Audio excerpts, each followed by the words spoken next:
ada negara keren. Namanya apa? Persia. Persia itu wilayahnya mana saja? Dari mulai India, semua India, masuk kemudian Afrika sebagian, masuk kemudian daerah Jazirah Arab sebagian, sampai kemudian perbatasan Romawi. Bayangkan kekuasaannya sekitar 1201 tahun. 12 abad Persia memimpin dunia. Persia, Bu, luas wilayahnya coba lihat itu. 7,4 juta kilometer. 7,4 juta. Maaf, jujur, Indonesia berapa luasnya? Indonesia itu luasnya 2 juta kilometer. Berapa? 2 juta kilometer. Persia berapa? 7,4. Nah, lihat. Ini gerbang kotanya. Jadi kalau orang mau datang ke ibu kotanya di Ctesiphon, ini gerbang ibu kotanya. Itu sudah di atas, sudah runtuh, rompal. Itu manusia kecilnya cuma segitu. Itu di zaman itu tidak ada lift, tidak ada helikopter. Persia bisa bangun bangunan seperti itu di zaman itu. Dan bukan hanya itu, kita lihat lagi. Nah, lihat. Mereka mampu membangun gedung-gedung tinggi. Bahkan Persia punya militer, punya tentara yang tidak pernah kalah perang. Agamanya apa Persia? Kristen? Bukan. Yahudi? Bukan. Agamanya Majusi. Apa itu Majusi? Menyembah api. Masih ingat Ibu? Pada saat Nabi kita Muhammad SAW lahir, api-api di kerajaan Majusi mendadak mati semua. Mereka kaget, kok mati? Ada apa? Ada apa? Bingung semuanya. Ternyata apa? Di Mekah Al-Mukarramah, Nabi SAW lahir. Mati apinya semua. Inilah Persia. Saya kenalkan kepada Bapak Ibu, inilah negara adidaya di zaman itu. Persia. Namanya Persia dan rajanya namanya Kaisar Kisra dari Persia. Teknologinya hebat, bangunannya hebat, militernya hebat, berkuasa 12 abad. Lihat, siapa tandingannya? Nih, tandingannya. Romawi, Belanda, Jerman, Inggris, Prancis, ya, Swiss, itu masuknya Romawi. Romawi tidak sebesar Persia. Persia berapa tadi? 7,4. Romawi cuma 5 juta. Sekitar 2 kali atau 3 kali lipatnya Indonesia. Ya, luar biasa, tapi berkuasa lebih lama, 1480 tahun. 14 abad memimpin dunia. Agamanya apa? Nasrani. Nah, ini Nasrani. Makanya kalau ibu main ke Eropa, ibu gak usah heran, banyak gereja. Kenapa? Agamanya bukan Islam, bukan juga Yahudi, bukan Majusi, tapi apa? Nasrani. Ya, baik. Siapa kaisarnya? Kaisarnya banyak. Ada Heraklius dan seterusnya. Nah, berkuasa bukan hanya mampu membangun gedung-gedung tinggi, dia mampu membangun kolosium. Romawi, Ibu, itu belum pernah berantem, belum pernah perang langsung dengan Persia. Baru hanya serangan-serangan dingin saja, belum pernah perang langsung dengan Persia. Kebayang nggak kalau Persia sama Romawi perang? Kira-kira dunia jadi apa? Coba Ibu bayangin, Amerika perang sama Rusia dibantu dengan Cina. Kira-kira jadi apa dunia? Hancur Ibu. Kenapa? Karena dua negara itu sama-sama punya kekuatan yang luar biasa. Romawi tadi agamanya apa? Nasrani. Baik. Nah, pada saat Persia di sebelah kiri sana dan Romawi di sebelah sini, itu kemudian berbatasan, itu batas garisnya. Kemudian mau perang, Nabi SAW hijrah dari Mekah ke Madinah.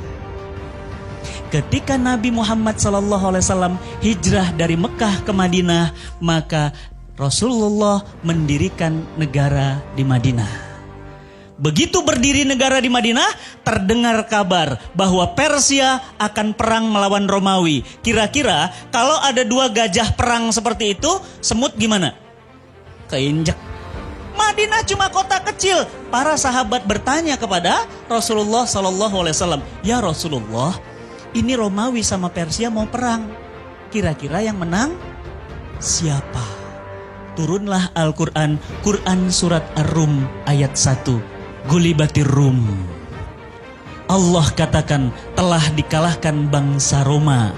Dan kemudian dalam waktu yang setelah itu sekitar 10 tahun kata Al-Quran, min bid'in sinin, maka nanti Persia akan kemudian dikalahkan oleh Romawi. Berarti pemenang terakhirnya siapa? Romawi. Gulibatir Rum, kata Allah. Nanti Romawi kalah, kemudian 10 tahun kemudian, kurang dari 10 tahun, Persia hancur, dihantam oleh Romawi. Apa yang Al-Quran katakan benar. Ibu tahu banyak orang masuk Islam. Kenapa masuk Islam? Karena Al-Quran bisa membaca apa yang terjadi yang akan datang. Berarti pertanyaan saya, kalau Quran katakan Romawi kemudian kalah, nanti Romawi menang, itu benar. Berarti surga itu benar. Lihat nanti Bu. Ibu bilang sekarang apa? Akhirat mah cuma cerita.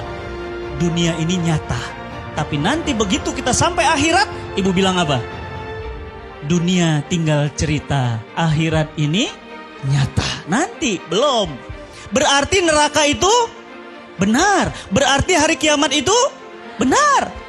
Ketika mereka ingin bertempur, para sahabat bertanya, "Ya Rasulullah, siapa yang menang?"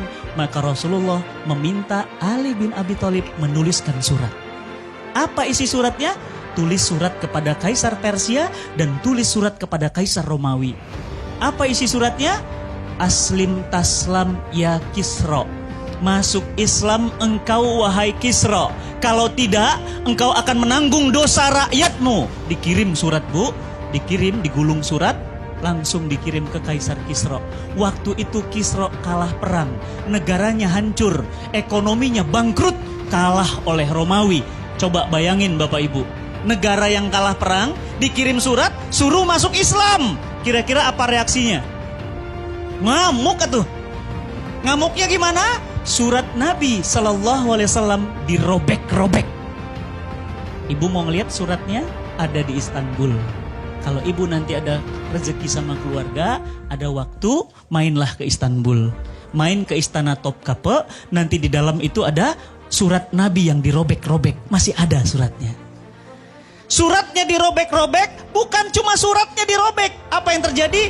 Utusan Nabi SAW kepalanya dipenggal, putus. Kepalanya diambil, suratnya diambil, disuruh pulang ke Madinah. Begitu sampai ke Madinah, Nabi SAW membaca itu kemudian cuma tersenyum dan mengatakan, tunggu satu saat nanti, Persia akan Allah robek-robek. Dan ibu tahu? 10 tahun dari Nabi mengatakan itu, seluruh wilayah Persia masuk Islam.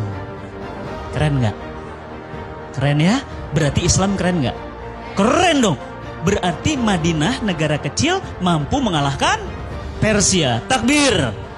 Allahu Akbar. Luar biasa. Dan ibu tahu pimpinan pasukannya? Pimpinan pasukannya seorang anak muda, Sa'ad bin Abi Waqqas. Bu belajar sejarah Bu. Hebat ya. Kan Romawi ngalahkan Persia. Nah Persia kalah sama Madinah. Berarti sebenarnya Madinah lebih hebat dari Romawi. Ya. Yang kedua, surat yang kedua, Nabi SAW kan gak bisa baca dan nulis. Minta kepada para sahabat, tolong cepat buat surat, kirim ke Romawi. Dikirim surat yang sama. Isinya apa? Aslim taslam ya Heraklius. Masuk Islam engkau wahai Heraklius. Kalau tidak engkau akan menanggung dosa rakyatmu. Ibu-ibu tahu? Bapak-bapak tahu? Suratnya dirobek? Enggak. Kenapa? Karena Heraklius beragama Nasrani asli. Berarti kitab sucinya Injil. Begitu kemudian dibaca suratnya, pemenang perang, jagoan, hebat, dia baca surat, dia lihat di bawah ada stempel Nabi. Stempelnya terbuat dari cincin. Tulisannya apa? Ahmad Muhammad. Dia baca, dia bilang apa? Wahai para pendeta, sini kumpul semua. Ada apa Tuanku Kaisar? Coba baca surat ini. Ini ada surat dari Madinah, namanya Ahmad Muhammad. Bukankah ini ada dalam kitab suci kita? Bukankah ini nabi baru? Tolong para pendeta, bawa beliau ke sini. Aku akan cuci kakinya, aku akan menyiumnya, dan kemudian aku akan pindah agama kepadanya. Aku rindu kepadanya. Bayangin Bu, Merinding saya. Bu, kalau itu terjadi, Prancis, Jerman, Inggris, Muslim semua. Tapi qadarullah tidak. Kenapa? Pendetanya bilang, jangan wahai Kaisar. Kita negara hebat, baru menang perang melawan Persia. Masa kita kalah sama Madinah? Apa kata dunia? Paham? Akhirnya apa? Terus kita harus lakukan apa? Tolong kirim pasukan perang, kata para pendetanya. Kita coba uji sehebat apa Madinah itu. Bapak dan Ibu yang dirahmati Allah. Terjadilah perang di perbatasan yang biru itu antara pasukan Islam dengan pasukan Romawi. Bapak Ibu tahu?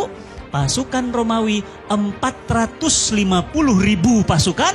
Pasukan Islam cuma 24.000. Harusnya siapa yang menang? Romawi dong, menang lawan Persia, pasukannya elit, militernya kuat. Tapi ternyata hancur berkeping-keping pasukan Romawi di tangan kaum muslimin. Siapa pimpinan pasukannya? Khalid bin Walid, Saifullah. Tahu Saifullah? Pedangnya Allah. Kira-kira yang namanya pedangnya Allah mungkin kalah nggak? Malu dong, masa pedang Allah kalah? Ibu, Saifullah, Khalid bin Walid itu mu'alaf. Baru masuk Islam, tapi mampu menaklukkan Romawi. Berarti pertanyaan saya, siapa yang mengalahkan Persia dan Romawi? Madinah. Iya, Allah, semuanya Allah. Berarti siapa yang mengalahkan Persia dan Romawi? Madinah.